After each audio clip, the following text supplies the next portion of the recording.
So students, now we will see our third learning outcome, that is the small signal model of a diode. So start the small signal model of a diode. Now we will talk about the small signal model of a diode. हम ये जानते हैं कि diode जब हम forward bias करते हैं,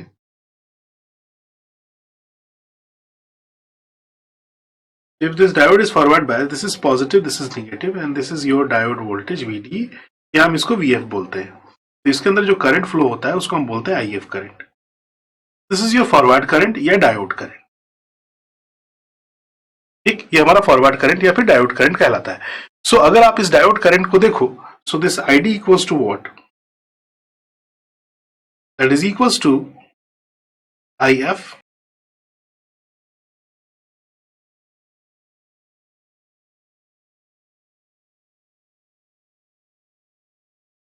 so this ID equals to IF is equal to I naught e पे power VD upon eta VT minus I naught. ये हमारा बेसिक इक्वेशन होता है.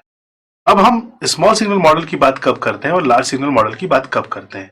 हम स्मॉल सिग्नल और लार्ज सिग्नल मॉडल की बात उस वक्त करेंगे when we provide AC signals, यानी कि जब हम AC सिग्नल्स को देंगे तब हम बात करते हैं स्मॉल सिग्नल और लार्ज सिग्नल मॉडल की.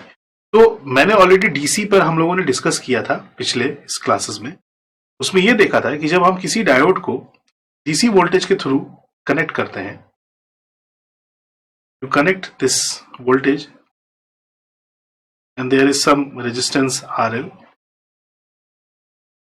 So when you talk about this voltage VDC and there is a diode, there is a resistance R, अगर हम इसमें यहाँ पर इस तरह से सिग्नल जोड़ते हैं तो सिंपल सी बात है कि यहाँ पर जो हम DC लोड लाइन ड्रॉ करते थे तो उसमें जो हमारे पास जो वैल्यू आती थी वो कुछ इस तरह से आती थी. That is VDC. Suppose this is your VDD value, maximum voltage. This is VDD minus VD minus ID into R equals to 0. Then ID equals to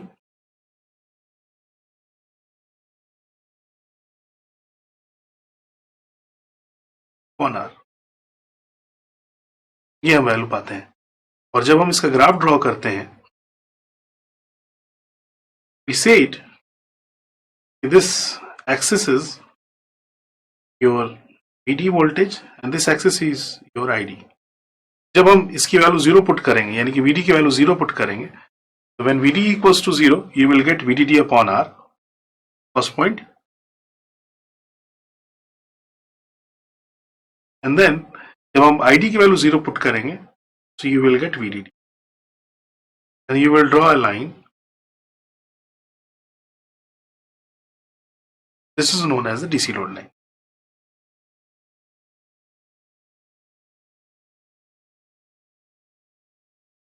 ठीक, अब हम क्या करते हैं, इसमें ग्राफ जब ड्रॉ करते हैं तो ये हमारा आइडियल कैरेक्टरिस्टिक्स का ग्राफ आता है, ये प्रैक्टिकल कैरेक्टरिस्टिक्स, ये कैरेक्टरिस्टिक्स का ग्राफ आता है. तो जो पॉइंट यहाँ पर कट करता है, इस पॉइंट को हम लोग बोलते हैं operating point. This is known as your Q operating point. Now at this Q operating point,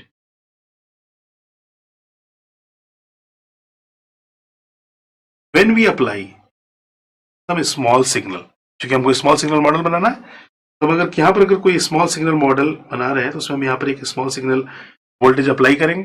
जब हम कोई स्मॉल सिग्नल वोल्टेज अप्लाई करेंगे, सिंपल सी बात है कि ये जो पॉइंट है यहाँ से यहाँ तक, इस जगह पर अगर आप कोई स्लोप खींचोगे तो वो बिल्कुल हमको फ्लैट मिलेगा. इसलिए फ्लैट मिलेगा कि जैसे स्फेरिकल सरफेस होती है, जैसे हमारी अर्थ है स्फेरिकल है, तो किसी भी पॉइंट पर अगर आप टेंजेंट लोगे तो आपको क्या मिलेगा, फ्लैट मिलेगा.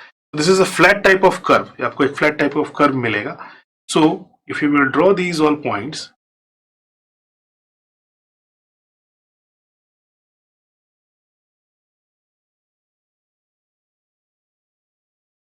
if you project these all points,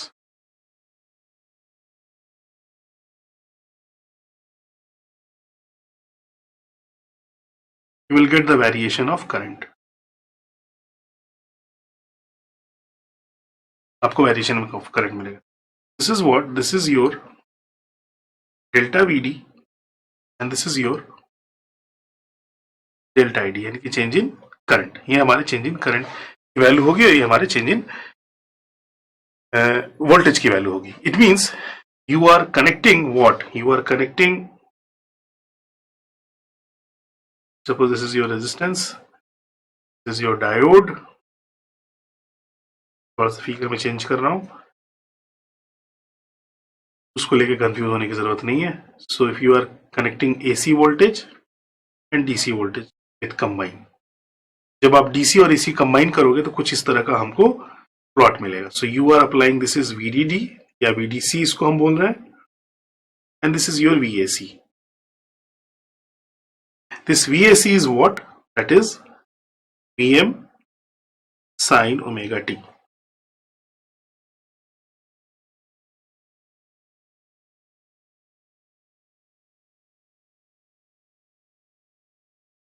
So at this condition, this is capital VD and this is delta VD.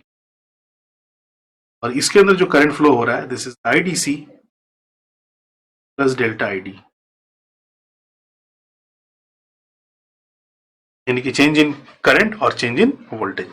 सो जब भी हम चेंज इन करंट और चेंज इन वोल्टेज की बात करते हैं, there is a term introduce that is known as GM, और या आप इसको कह सकते हो ट्रांस कंडक्टेंस भी बोल सकते हैं. और कभी कभी हम लोग ये भी कह सकते हैं कि अगर हम इसमें डेल्टा इंटू डेल्टा VD कर रहे हैं और डेल्टा ID कर रहे हैं, means there is a term introduce that is change in voltage upon change in current when we apply this AC signal. So when we apply this AC signal, we will get the dynamic resistance.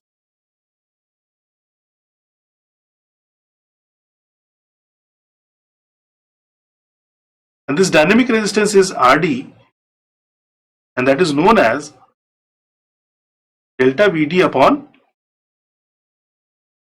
delta ID. Delta VD upon अगर delta ID हम लोग calculate करें तो हमने इसको पिछले previous classes में calculate किया है और इसकी वैल्यू कितनी निकाली है. This RD equals to what? That is eta VT upon ID. इस पर ये वैल्यू डिपेंड करती है, ohms. This ID is the DC bias current, Q point पर हमको मिल रहा है करंट एट क्यू पॉइंट. तो एक पैरामीटर हमको ये मिला जब हम AC सिग्नल अप्लाई करते हैं, that is your dynamic resistance. तो अगर हम AC सिग्नल मॉडल बनाएंगे तो उसके अंदर हमको इस डायोड को रिप्लेस कर एक डायनेमिक रेजिस्टेंस तो लगाना ही लगाना होगा. जब आप AC सिग्नल मॉडल बनाओगे, यानी कि लो फ्रीक्वेंसी सिग्नल मॉडल बनाओगे, तब आपको यहाँ पर एक डायनेमिक रेजिस्टेंस कंसीडर करना पड़ेगा. अब दूसरी चीज क्या कंसीडर करनी पड़ती है इंटरनली? दूसरी चीज कंसीडर करनी पड़ती है हमको इसका कैपेसिटेंस. तो जब आप इसके कैपेसिटेंस की बात करोगे, second part is the internal capacitance.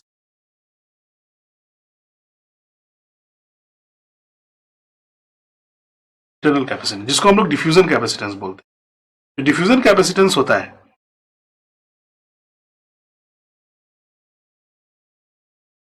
तो when you see this graph you will find कि जैसे जैसे हम पॉजिटिव वोल्टेज बढ़ाते जाएंगे हमारे चार्जेस इकट्ठा होते जाते हैं, तो हम इसको बोलते हैं diffusion capacitance. As you increase this forward voltage, this capacitance will be increasing. और जो हमारा ट्रांजिशन कैपेसिटेंस होता है, जो कि हमको रिवर्स बायस में मिलता है, so this capacitance is known as diffusion capacitance, जो कि हमारे फॉरवर्ड बायस के चलते प्रोड्यूस होता है. Second is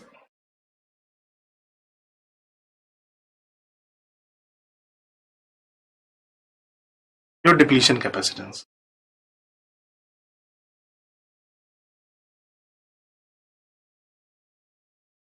And this is due to the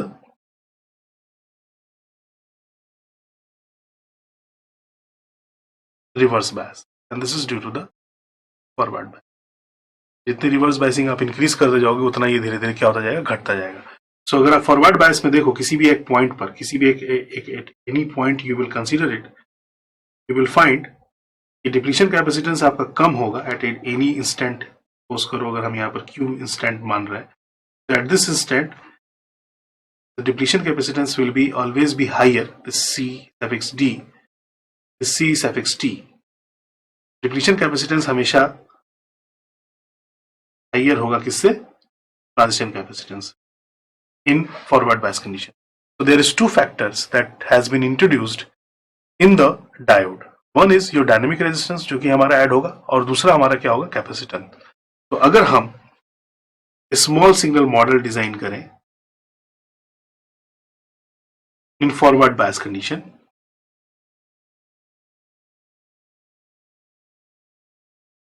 इस डायोड को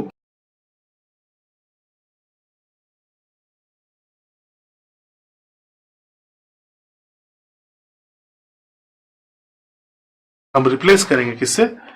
एक डायनेमिक रेजिस्टेंस से,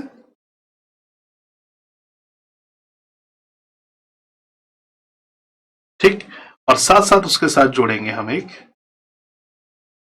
capacitance, and this capacitance is known as the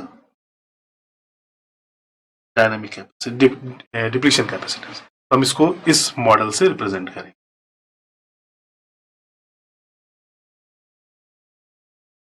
in forward bias condition. अब यही डायोड अगर रिवर्स बायस कंडीशन में होगा,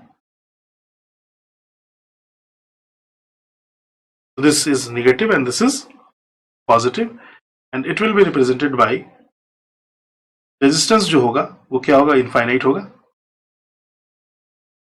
So this will be open circuited and your capacitance will be